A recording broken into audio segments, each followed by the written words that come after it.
ಆತ್ಮೀಯರೇ ನಮಸ್ಕಾರ.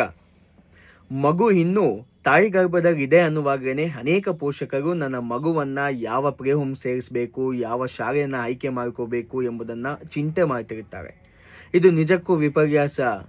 ಮಗುವಿನ ಆಂತರಿಕ ಬೆಳವಣಿಗೆಗೆ ನಾನು ಹೇಗೆ ಪೂರಕವಾಗಿರಬೇಕು ಎಂಬುದನ್ನು ಆಲೋಚನೆ ಮಾಡದೆ ಮಗುವಿನ ಸ್ಕೂಲ್ ಬಗ್ಗೆ ಚಿಂತೆ ಮಾಡೋದು ದುಃಖಕರ. ನಿಮ್ಮ ಮಗುವಿನ ಶಾಲೆ ಆಯ್ಕೆ ಹೀಗಿದ್ರೆ ತುಂಬ ಉತ್ತಮವಾಗಿರುತ್ತೆ. ನಿಮ್ಮ ಮನೆಗೆ ತುಂಬ ಹತ್ತಿರವಾಗಿರುವಂತಹ ಪ್ರೈವೇಟ್ ಸ್ಕೂಲ್ ಆಗಿರ್ಬೋದು ಅಥವಾ ಗೌರ್ಮೆಂಟ್ ಸ್ಕೂಲ್ ಆಗಿರ್ಬೋದು, ಆ ಶಾಲೆಗೆ ಸೇರಿಸೋದ್ರಿಂದ ನಿಮಗೆ ತುಂಬಾ ಉಪಯೋಗವಾಗುತ್ತೆ. ಆದರೆ ಇವತ್ತಿನ ಪೋಷಕರ ಮನಸ್ಥಿತಿ ಹೀಗಿಲ್ಲ. ನನ್ನ ಮನೆಯ ಅಕ್ಕಪಕ್ಕದ ಮಕ್ಕಳು ಯಾವ ಶಾಲೆಗೆ ಹೋಗ್ತಿದ್ದಾರೋ ಅದಕ್ಕಿಂತ ಪ್ರತಿಷ್ಠಿತವಾದಂಥ ಶಾಲೆಗೆ ನನ್ನ ಮಗುವನ್ನು ಸೇರಿಸಬೇಕು ಅಂತ ಭಾವಿಸ್ತೀರಾ. ಇನ್ನು ನಿಮ್ಮ ನೆಂಟರಿಷ್ಟರೇನಾದರೂ ಉತ್ತಮವಾದಂಥ ಶಾಲೆಗೆ ಸೇರಿಸಿದ್ದಾರೆ ಅನ್ನೋದಾದರೆ ಅದಕ್ಕಿಂತ ಒಂದು ಹೆಜ್ಜೆ ಮುಂದೆ ಇರುವಂಥ ಪ್ರತಿಷ್ಠಿತ ಶಾಲೆಗೆ ನಿಮ್ಮ ಮಗು ಹೋಗಬೇಕು. ಅದೆಷ್ಟೇ ನಿಮ್ಮ ಮನೆಯಿಂದ ದೂರವಾಗಿದ್ರೂ ಪರವಾಗಿಲ್ಲ, ಆಟೋ ಅಥವಾ ಬಸ್ನಲ್ಲಿ ಪ್ರಯಾಣ ಮಾಡಿದ್ರೂ ಪರವಾಗಿಲ್ಲ, ಅದೇ ಶಾಲೆಗೆ ಹೋಗಬೇಕು ಅಂತ ಭಾವಿಸ್ತೀರಾ. ಈ ಭಾವನೆ ನಿಜಕ್ಕೂ ತಪ್ಪು ಪೋಷಕರೇ. ನಾನು ಈಗಾಗಲೇ ನಿಮಗೆ ಅನೇಕ ಸಂಚಿಕೆಯಲ್ಲಿ ತಿಳಿಸ್ತಾ ಬರ್ತಿದ್ದೇನೆ. ಏನಂದರೆ, ಯಾವುದೇ ಸ್ಕೂಲ್ ಆಗಿರ್ಬೋದು ನಿಮ್ಮ ಮಗುವನ್ನು ಕಲಿಯುವಂತೆ ಮಾಡೋದಿಲ್ಲ. ನಿಮ್ಮ ಮಗು ಕಲಿಯುವಂತಿದ್ರೆ ಮಾತ್ರ ಶಾಲೆ ಕಲಿಸುವಂಥ ಕೆಲಸವನ್ನು ಮಾಡುತ್ತೆ. ಇನ್ನು ಮಗುವನ್ನು ಕಲಿಯುವಂತೆ ಮಾಡೋದು ಹೇಗೆ ಅನ್ನೋದ್ರ ಬಗ್ಗೆ ನಾನು ಇಂದಿನ ಸಂಚಿಕೆಯಲ್ಲಿ ನಿಮ್ಮೊಂದಿಗೆ ಹಂಚ್ಕೊಂಡಿದ್ದೇನೆ.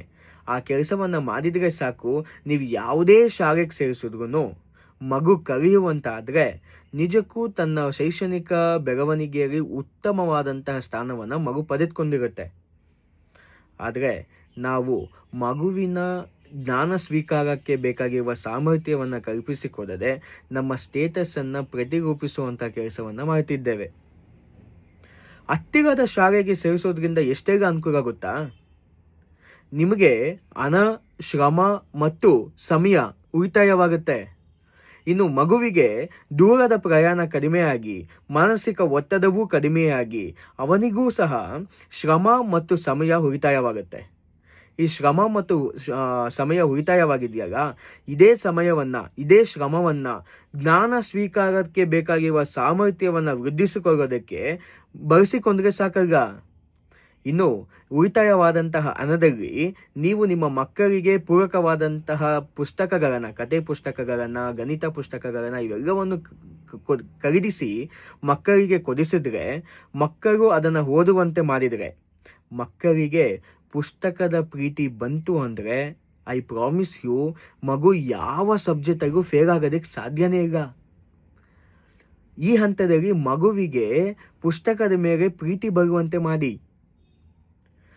ಎಲ್ಲೋ ಕರ್ಕೊಂಡು ಹೋಗ್ತೀರಾ, ಚಾಕ್ಲೇಟ್ ಕೊಡಿಸ್ತೀರಾ, ಪಿಜ್ಜಾ ಕೊಡಿಸ್ತೀರಾ, ಡಾಮಿನೋಸಲ್ಲಿ ಮತ್ತೊಂದು ಏನೋ ಕೊಡಿಸ್ತೀರಾ, ಪುಸ್ತಕವನ್ನು ಯಾವತ್ತಾದ್ರೂ ಕೊಡಿಸಿದ್ದೀರಾ? ಕತೆ ಪುಸ್ತಕಗಳನ್ನು ಮಕ್ಕಳಿಗೆ ಕೊಡಿಸಿ.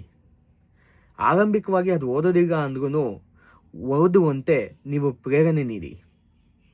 ಮಗುವಿಗೆ ಒಂದು ಸಲ ಪುಸ್ತಕದ ಮೇಲೆ ಪ್ರೀತಿ ಬಂತು ಅಂದರೆ ಸಾಕು, ಶೈಕ್ಷಣಿಕವಾಗಿ ಉನ್ನತ ಸ್ಥಾನಕ್ಕೆ ಮಗು ತಲುಪುತ್ತೆ.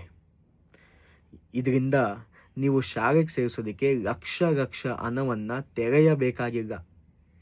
ಇನ್ನು ಖಾಸಗಿ ಪಾಠಶಾಲೆಗೆ, ಟ್ಯೂಷನ್ಸ್ಗೆ ಸಾವಿರಾರು ರೂಪಾಯಿಯನ್ನು ಸುರಿಯೋ ಅವಶ್ಯಕತೆಯೂ ಬರೋದಿಲ್ಲ. ನಿಮ್ಮ ಮಗು ನಿಮ್ಮದು, ಅಕ್ಕಪಕ್ಕದ ಮನೆಯವರಲ್ಲ. ಆ ಮಗು ಎಲ್ಲೋ ಯಾವುದೋ ಶಾಲೆಗೆ ಹೋಗ್ತಿದೆ ಅನ್ನೋ ಒಂದೇ ಒಂದು ಕಾರಣಕ್ಕೆ ನಿಮ್ಮ ಮಗುವನ್ನು ಅದೇ ಶಾಲೆಗೆ ಸೇರಿಸಬೇಕು ಅಂತ ಇಲ್ಲಮ್ಮ. Every child is different and unique. ನಿಮ್ಮ ಮಗುವಿನ ಬೆಳವಣಿಗೆಗೆ ಪೂರಕವಾಗಿರುವಂತಹ ಶಾಲೆಗೆ ಸೇರಿಸಿದ್ರೆ ಸಾಕು. ಇನ್ನು ಜ್ಞಾನ ಸ್ವೀಕಾರಕ್ಕೆ ಬೇಕಾಗಿರುವಂತಹ ಅಭ್ಯಾಸಗಳನ್ನು ಮಾಡಿಸಿದ್ರೆ ಸಾಕು. ಶಾಲೆ ಆಯ್ಕೆ ಹೀಗಿದ್ರೆ ಮಾನಸಿಕವಾಗಿ ಮತ್ತು ಆರ್ಥಿಕವಾಗಿ ಅನುಕೂಲವಾಗುತ್ತೆ ಅನ್ನೋದು ನನ್ನ ಭಾವನೆ. ಇನ್ನಷ್ಟು ವಿಚಾರವನ್ನು ನಾಳಿನ ಸಂಚಿಕೆಯಲ್ಲಿ ನಿಮ್ಮೊಂದಿಗೆ ಹಂಚ್ಕೊಳ್ತೇನೆ. ಧನ್ಯವಾದ. ನಮಸ್ಕಾರ. ಶುಭ ದಿನ.